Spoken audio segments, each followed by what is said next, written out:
अस्सलाम वालेकुम। नमस्ते, सत श्री अकाल। उम्मीद करता हूँ फिट होंगे, बेहतरीन होंगे, अपनी लाइफ अच्छे से एंजॉय करेंगे। हम तीनों की तरह देवों के देव महादेव और एपिसोड है 150 और पार्ट 1 है जी। लाइक शेयर सब्सक्राइब कर दे। स्ट्रेट चलते हैं वीडियो की तरफ। उनका नाम है मोहम्मद समीर खोखर, राणा मोहम्मद अली। मलिक सक्लार इकबाल सोगा। Let's start.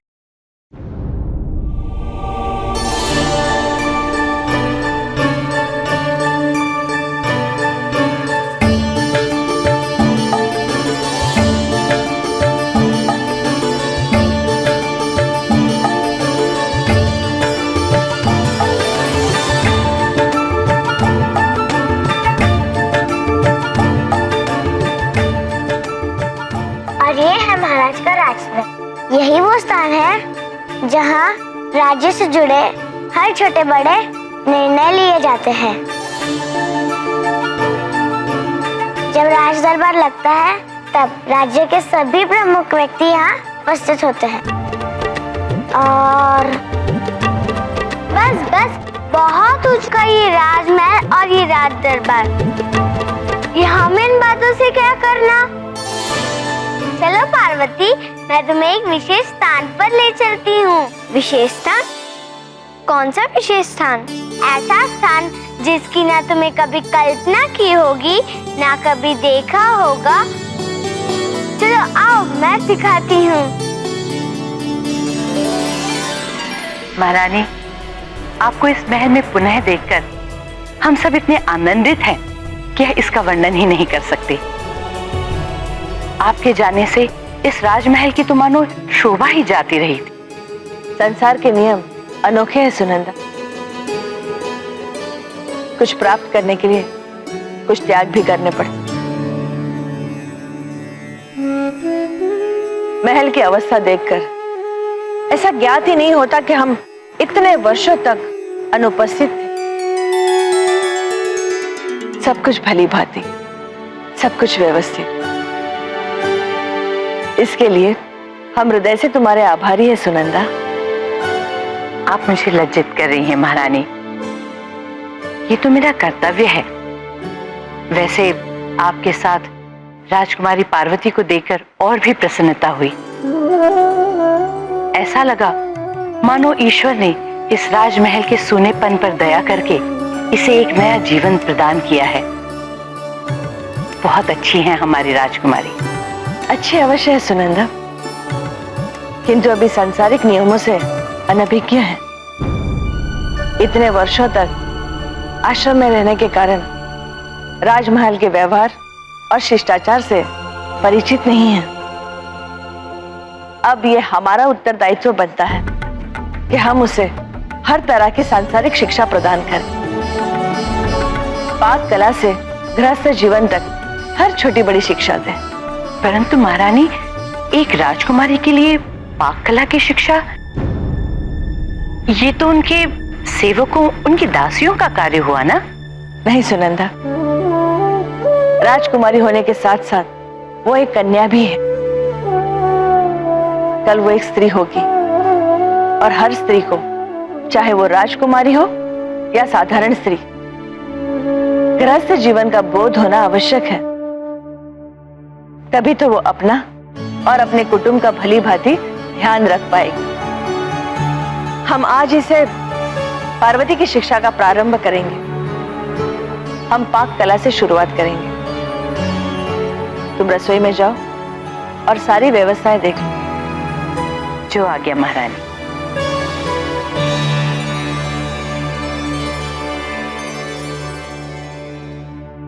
क्या बात है महारानी, आप अभी से पार्वती को घर गृहस्थी के कार्यों में बांध रही? अभी तो बहुत छोटी है वो। महाराज, अमरबेल के पौधे और पुत्रियां कब बड़े हो जाते हैं इसका आभास भी नहीं होता। कल को उसका विवाह होगा, अतः आवश्यक है कि वो हर कला में निपुण हो, पारंगत हो। उसके नए परिवार में उससे कभी कोई भूल चूक ना हो।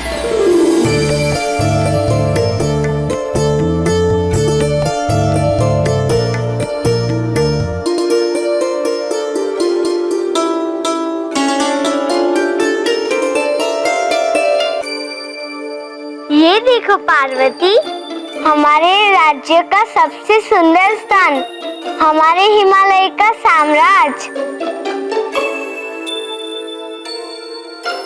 है ना सुंदर? और पता है, हिमालय के पहाड़ों में बहुत सारी चोटियां हैं, वहाँ बहुत सारे ऋषि मुनि रहते हैं। और वो रही हिमालय की सबसे सुंदर पर्वत चोटी, कैलाश पर्वत।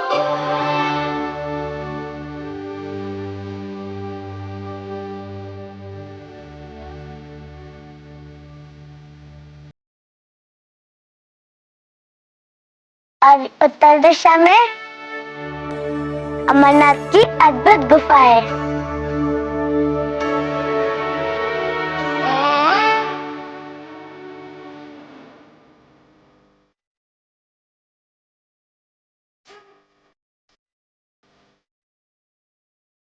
मैंने ये भी सुना है कि हिमालय की कंदराओं में देवता भी वास करते हैं।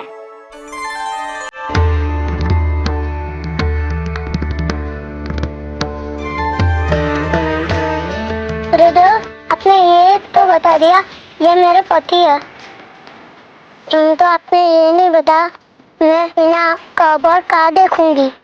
पुत्री, तुम उसी स्थान पे जा रही हो जहां इनका वास है। तुम्हारे पति शिव तुम्हें हिमालय पर ही मिलेंगे।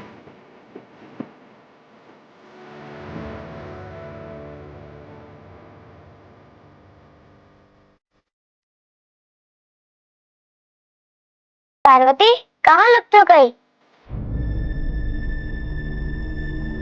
किस चिंता में हो? कुछ नहीं। पार्वती, ये कौन है? ये मेरे स्वामी है, मेरे पति।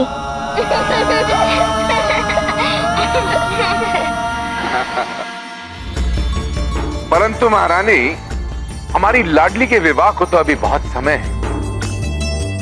आयु ही क्या है उसकी? महाराज, पलक झपकते बिना कोई संकेत दिए वो कब विवाह के योग्य हो जाएगी, इसका आपको भी पता नहीं चलेगा। आप उसकी शिक्षा और दीक्षा का दायित्व मुझ पर सौंप दीजिए। ठीक है। वैसे भी पुत्री माता का ही प्रतिबिंब होती, इसलिए पार्वती को लेकर के हमारे मन में ना कोई शंका है और ना ही कोई चिंता। आप उसकी मां हैं, आप उसके लिए जो सोचेंगी, जो करेंगी, वही उसके लिए उत्तम होगा। परंतु हमारी लाडली है कहां? जब से आए हैं दर्शन भी दुर्लभ हो गए। क्या हुआ? तुम दोनों मेरा उपवास क्यों कर रहे हो? तुमने इन्हें कभी देखा है? कभी मिली हो इनसे? ना देखा है ना मिली हो, तो तुम्हारे पति कैसे हुए? पति तो तब बनेंगे जब तुम्हारा उनके साथ विवाह होगा। तुम्हारा उनसे मिलना आवश्यक है, बिना मिले ये असंभव है। तुम्हें किसने कहा ये तुम्हारे पति है?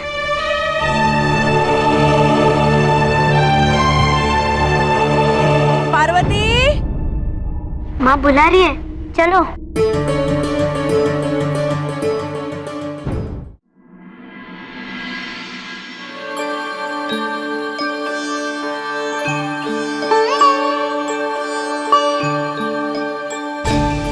आओ।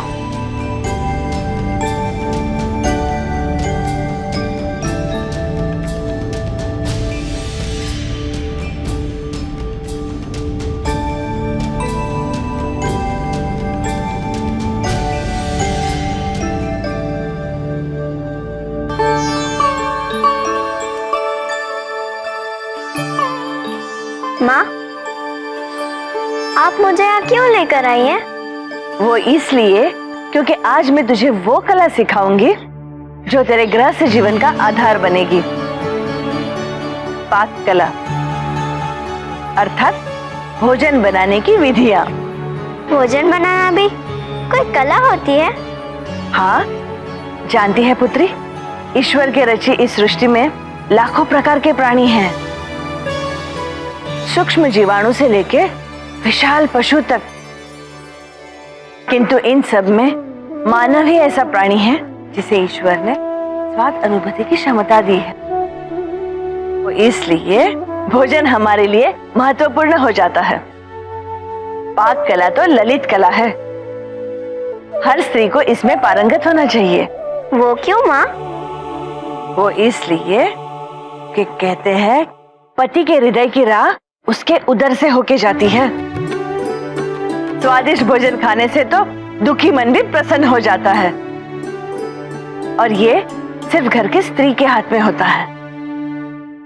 वैसे तो संसार में अनेक प्रकार के भोजन बनाए जाते हैं, लेकिन इन सब में सर्वश्रेष्ठ है 56 भोग। ये एक विशिष्ट प्रकार का भोजन होता है जिसमें नाना प्रकार के शाक होते हैं, वनस्पतियां होती है, मिष्टान होते हैं।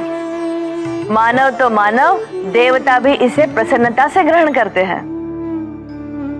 आओ, मैं तुम्हें 56 भोग बनाने की विधियां बताती हूँ।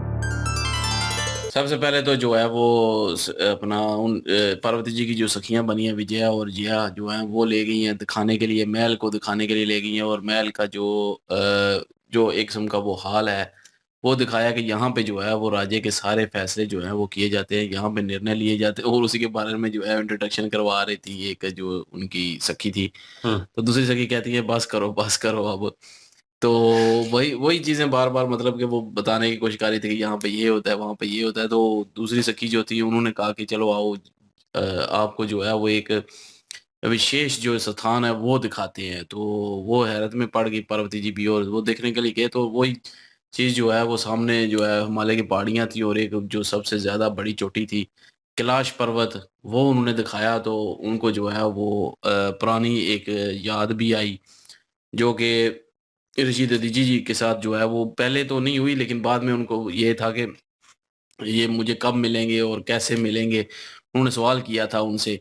तो ऋषि दधीची जी ने ज़ाहिर है कहा कि आप जहाँ पे जा रही हैं वहीं पे हैं, हिमालय में जा रही हैं और हिमालय की चोटियों पे जो है वो रहते हैं कैलाश पर्वत में, तो वहीं पे आपको मिलेंगे वो। और एक साथ जो है वो एक जो गार है जिसकी हम पहले भी जिक्र कर रहे थे, उसका भी जिक्र हुआ, जहाँ पे जो है वो अपना लीन है शिव जी, और वहाँ पे जो है बैठे हुए हैं, प्रस्थान किया हुआ है। तो उसका भी जिक्र किया गया।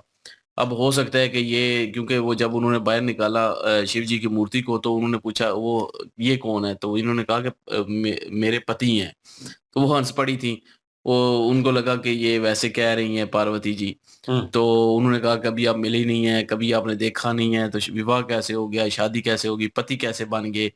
तो लेकिन ये है कि वो अपना, मेरे ख्याल में अब शायद हो सकता है कि वो उस गार की तरफ जाएंगी और तो देखने के लिए, क्योंकि एक दिल में पैदा हो चुका है ना कि देखा नहीं है, तो फिर पति कैसे, हो सकता है कि इस वजह से जाएं, या हो सकता है कि और तरीके से भी जा सकती हैं। लेकिन जो है इनकी माता, वो इनको जो है वो घर के काम का जो है वो सिखाना चाहती हैं। लेकिन जो उनके साथ थी, जो राज जो गुरु थे, उनकी पत्नी जो थी, और उनका भी पहले उन्होंने शुक्रिया अदा किया था कि ये सारा कुछ बड़ा अच्छे तरीके से मैनेज करके रखा हुआ है। और उसके बाद जो है वो उन्होंने कह दिया कि यहाँ पे नौकर चाकर है, तो पार्वती जी को काम करने की क्या जरूरत है, काम सीखने की क्या जरूरत है। लेकिन उन्होंने कहा कि कला आनी चाहिए और ये जरूरी है, और बिल्कुल चलाने आने वाले टाइम में तो उनको ये सारी चीजों की समझ होनी चाहिए, ताकि वो विवाह करके अगर किसी दूसरे घर में जाते हैं तो उनके जो संस्कार हैं ये बड़ी वैल्यू रखते हैं।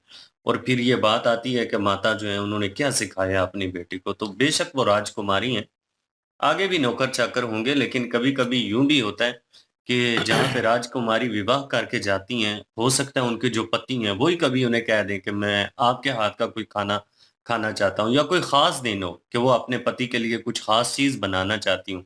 तो ये कला अगर उन्हें आती हो तो ये जो होता है ना, अपने पति को अपने प्यार में अट्रैक्ट करने का एक बहुत बड़ा ये जरिया होता है कि मनपसंद जो चीजें हैं वो बना के खिलाना।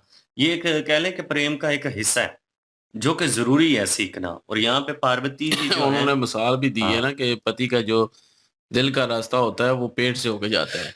बिल्कुल तो इसलिए खाना जाएगा, अच्छा भोजन जाएगा ना, तो उदास दिल भी जो है वो खिल जाएगा। ये बिल्कुल। उन्होंने मिसाल दी थी बीच में। हाँ, रसोई घर में अभी पार्वती जी को वो लेके चली गई हैं और वहां पे वो मुतारुफ करवा रही हैं सारी चीजों से, और अब देखते हैं कि क्या बनवाती हैं उनसे आज।